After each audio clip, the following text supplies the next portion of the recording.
Edward Jeremy, behind us, trial lawyer Robin Croft, international cooperation advisor Chantel Daniels, and our very able case manager Grace Go.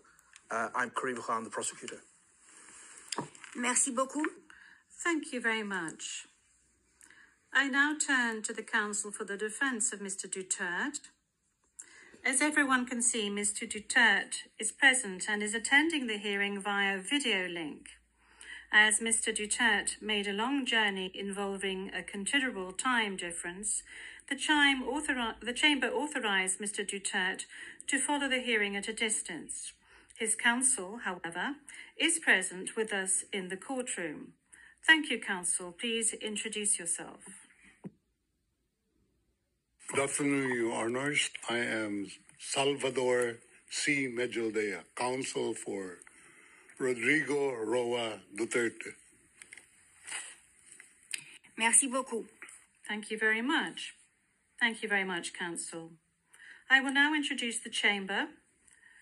By my side, we have the Judge Reine Adelaide Sophie Alapine Gansou, the Vice President of the Court, and Judge Maria del Socorres Flores Liera. I am the presiding judge of the pretrial chamber 1 of the court, and my name is Julia Antonella Mortok. Now, I would like to speak to you, Mr. Duterte. I'm speaking French, but you are receiving interpretation of what I'm saying in English. I understand that you are at ease in the English language and that the interview yesterday at the detention center was conducted in English and that you did not deem it necessary to request interpretation into any other language during this interview. This said, I would like firstly to confirm your identity. Could you provide us with your full names, please? I'm Rodrigo Roa Duterte. That's my first middle name is Roa. The surname is Duterte.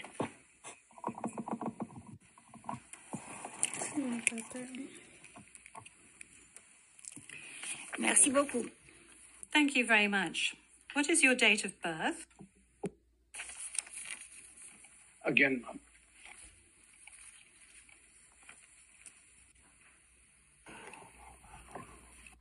Can we request that the question be repeated?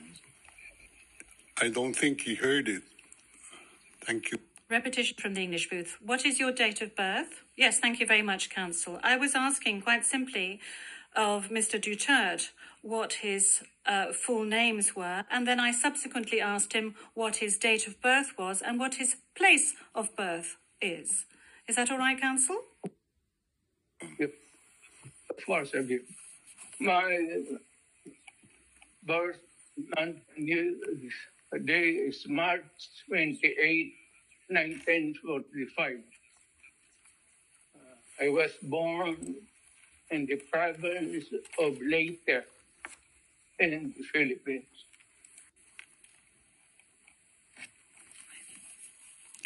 Merci beaucoup. Thank you very much. As a preliminary point. Very well. Thank you, Mr. Duterte. As a preliminary point, it is useful to clarify the nature and limited scope of this first appearance hearing.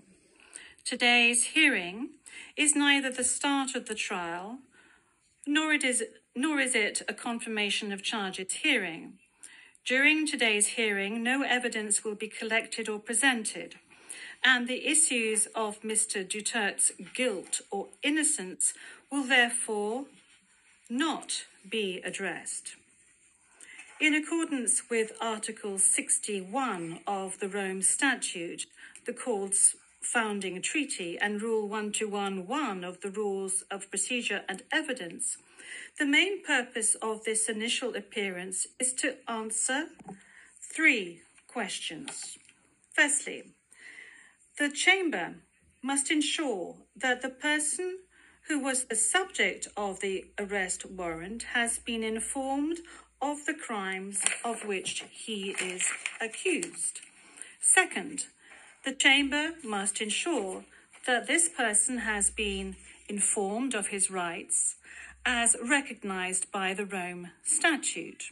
Third, the Chamber must set a date on which it intends to hold a confirmation of charges hearing. The Chamber notes that your counsel, Mr. Duterte, filed two motions, one in relation with today's hearing, and you may be aware that these two motions have not been accepted by the Chamber because of the nature of today's hearing. No further discussion on the matter is necessary during this hearing because, as I said at an earlier stage, the aim of this hearing today is to introduce the parties and to ascertain the charges and to set a date for the confirmation of charges hearing at a later stage. With regard to the first point, I recall that Mr. Duterte has received a copy of the warrant for his arrest and that a redacted version of the prosecutor's application for the issuance of the warrant of arrest is public. I will now ask the court officer to read the charges against him. The charges will be read in English. Please, over to you, Madam Courtroom Officer. Thank you, Madam President. Your Honours. On 7 March 2025, Pre-Trial Chamber 1 concluded that there were reasonable grounds to believe that Mr. Duterte is criminally responsible pursuant to Article 25(3)(a) of the Rome Statute as an alleged indirect co-perpetrator for the crime against humanity of murder pursuant to Article 7(1)(a) of the statute as follows. A. Murder of at least 19 persons, allegedly drug pushers or thieves, killed by members of the Davao Death Squad in various locations in or around Davao City, Philippines between 2011 and 2016. B.